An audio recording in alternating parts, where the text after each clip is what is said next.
Good evening friends, welcome to my next blog. तो अभी हम जा रहे हैं देहरादून से रेणुका देवी टेम्पल।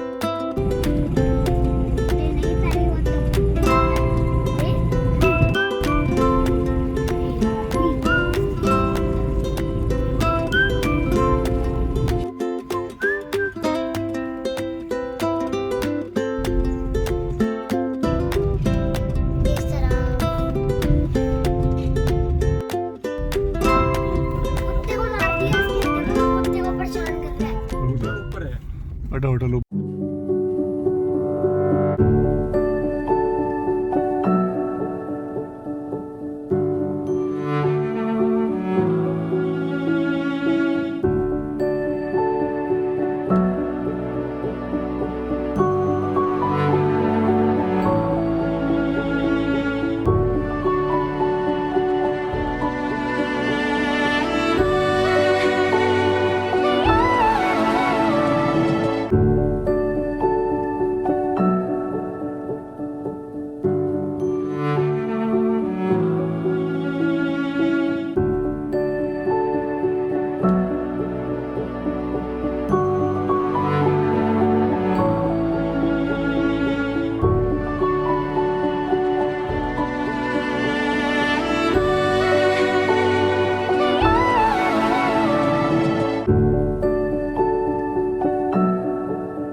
आधी उठ गया अभी।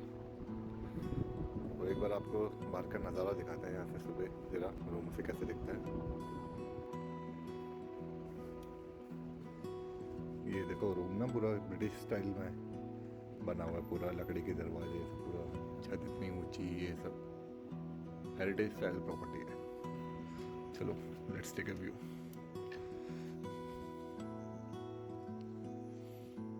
ये लॉबी है।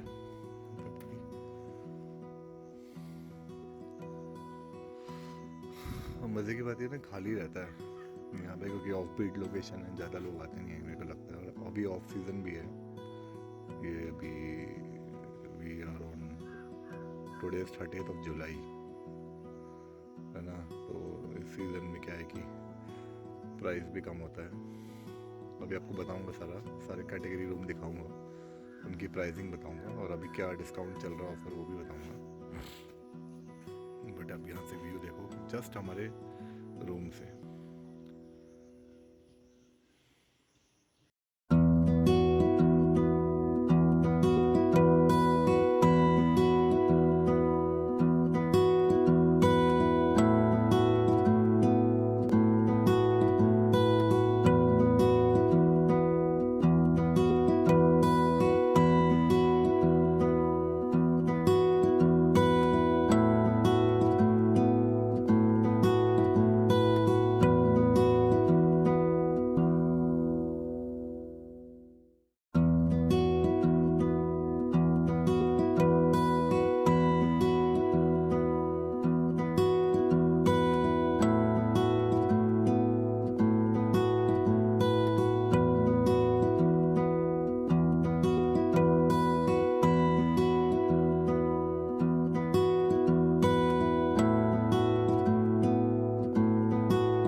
मैं आपको रूम्स कैटेगरी दिखा देता हूँ।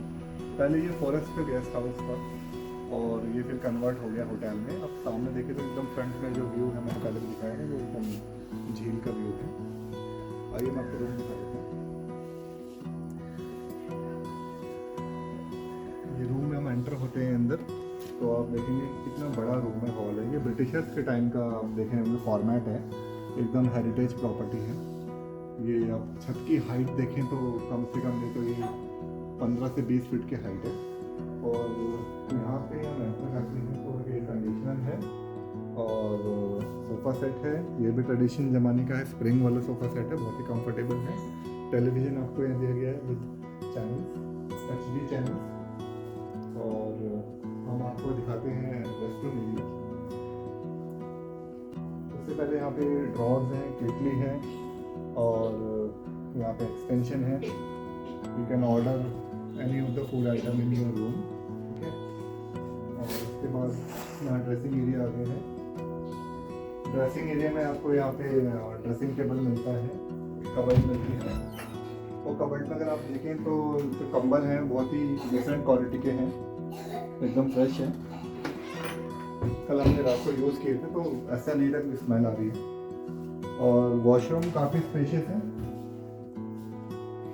वॉशरूम अगर आप देखें तो काफ़ी हाइजीनिक और स्पेशियस है और फिटिंग्स जो है अच्छी स्टैंडर्ड कंपनी की है। गीज़र यहाँ पे है।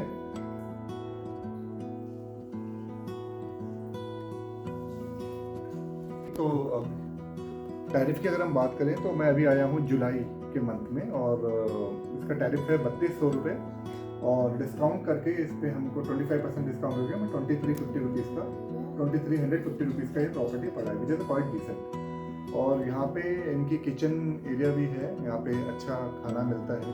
कल हमने दाल मखनी, पनीर, रोटी ऑर्डर किया था। दाल मखनी में somewhere around 150 rupees, paneer 220 rupees का पनीर की सब्जी थी, 20 रुपये की रोटी थी, जो कि बहुत ही नॉमिनल अमाउंट है।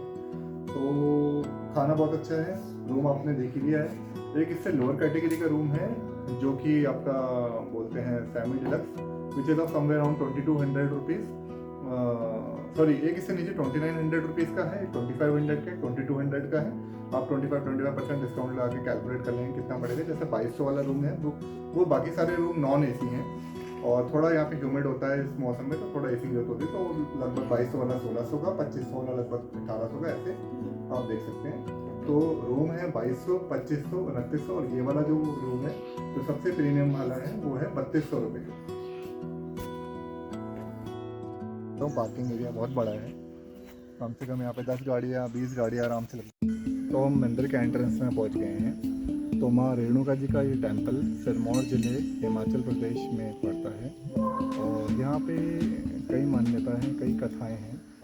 तो यहाँ पे कथा जो है वो श्री देवी रेणुका जी और भगवान परशुराम के बारे में है। आइए अंदर चल के देखते हैं।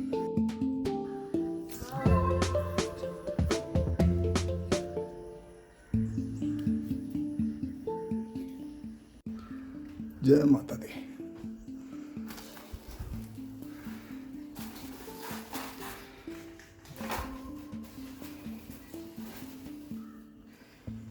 जय माता।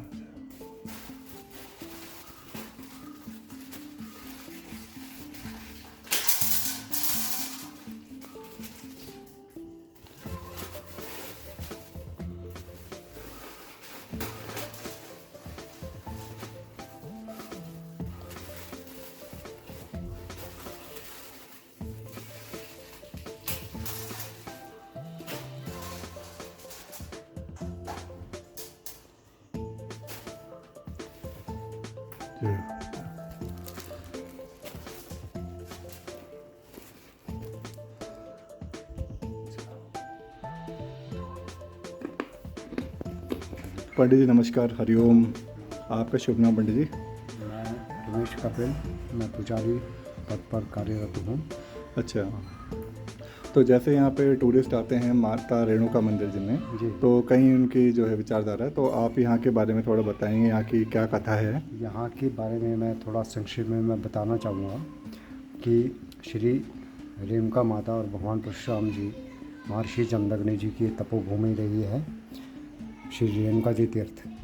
श्री रेणुका जी तीर्थ से 8 किलोमीटर जम्मू कोटी के नामक स्थान है, छोटा सा ग्राम है।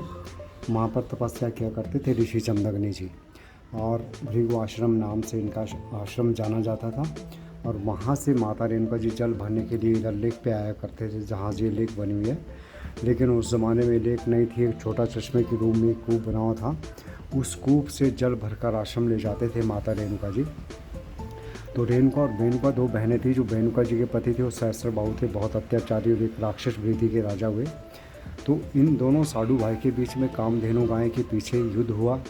उस युद्ध में महर्षि जमदग्नि जी का वध हो गया। बाद में माता जी का पीछा करते हैं मारने के लिए। तो माता रेणुका जी जिस कूप से जल भरकर ले जाते थे, उसी कूप में आकर वो जल समाधि ले लेती हैं, जिसकी आज ये लेक बनी हुई है। वो कूप फट जाता है, उनके सिर की जलमया ही जलमया हो जाती है। तब से वैसे भी आदमी के बॉडी की शेप की बनी हुई लेक जो है ये, यदि आप परिक्रमा रोड पे जाएंगे काफ़ी कुछ पता चलेगा आपको कि सर है ये बाजू का ऐसे ऐसे सब बना हुआ है इसमें।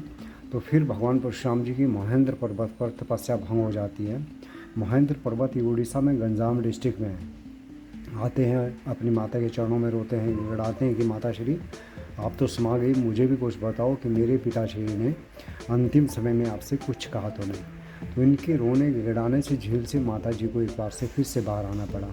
कहती है बेटा अंतिम समय में कुछ नहीं कह पाए, क्योंकि उनका जो सर था वो धड़ से अलग हो चुका था, इसलिए मुख से कुछ नहीं कह पाए। लेकिन 21 बार उन्होंने अपनी छाती को जरूर पीटा। तो उसका मतलब भगवान परशुराम जी समझ चुके थे कि मुझे इस पृथ्वी से ऐसे क्षत्रियों का 21 बार विनाश करना पड़ेगा जो दुष्ट अत्याचारी और एक राक्षस वृत्ति के हैं, उनमें सभी नहीं थे। समग्र भूमि को ऐसे क्षत्रियों राजाओं से विहीन किया। समग्र भूमि को लिया लेकर कश्यप ऋषि जी को दान कर दिया, अपने पास कुछ नहीं रखा। कश्यप ऋषि जी कहने लगे कि बेटा आपने तो समग्र भूमि को दान कर दिया, चले जाओ इधर से। तो इधर से ये सोच के चले गए कि मैं अपनी माता के नज़दीक में रहूँगा। केरल में जाकर इन्होंने समुद्र भगवान से जगह मांगी। तो समुद्र भगवान कहते हैं कि अपना परशु फेंके, जब तक आपका परशु जाएगा वहाँ तक मैं खाली हो जाऊँगा। जो केरल में कन्नूर जो जगह है, कन्नूर से लेकर और तमिलनाडु तक एक ही पट्टी चली गई, ये जो समुद्र भगवान जी द्वारा भगवान परशुराम जी को दी गई भूमि है। लेकिन बाद में वहाँ पर भी ये जाकर ये सोचने लगे कि मैं तो यहाँ पर भी अपनी माता श्री से बहुत दूर आ चुका हूँ और मेरी माता ऐसे ऐसे श्री रेणुका जी तीर्थ में समाये हुए हैं लेक में, मैं कैसे अपनी माता श्री के दर्शन कर पाऊँगा। मैं तो वैसे भी समग्र भूमि को दान कर चुका हूँ। तो जहाँ पर आज ये भगवान परशुराम जी का मंदिर विराजमान है, ये जगह अपनी माता श्री से मांगी कि हे माता श्री मुझे 2 हाथ जगह अपने चरणों में दो, मैं वर्ष में आपके दर्शन करना चाहता हूँ, आपके चरणों में एक रात गुजारना चाहता हूँ। तो ये माता की दी जगह भगवान परशुराम जी के लिए। और उसी उपलक्ष्य में यहाँ पर नवंबर में ठीक दिवाली के 10 दिन बाद दशमी से पूर्णिमा तक 5 दिन का मेला होता है। उस दौरान भगवान परशुराम जी किसी भी रूम में अपनी माता के दर्शन के लिए इस स्थान पर आते हैं। जो लेक से बहता हुआ जल आ रहा है, ये माता के चरण हैं, इनके चरणों में भगवान परशुराम जी का तालाब है। लेकिन आज ये तालाब है, जिस समय इन्होंने 21 बार में समग्र भूमि को जीता था, उस समय अपनी माता के चरणों में अश्वमेध यज्ञ किया, यानी कि पहले हवन कुंड था, आज ये तालाब के रूप में। तो ये मैंने थोड़ा संक्षिप्त में मैंने आपको बताया है। और बाकी यहाँ पे नवंबर में मेला लगता है ठीक दिवाली के 10 दिन बाद। बहुत दूर दूर से लोग श्रद्धा अनुसार अपनी अपनी श्रद्धा अनुसार श्री रेणुका जी मेले में आते हैं और अपनी अपनी मन्नतों को लेकर आते हैं।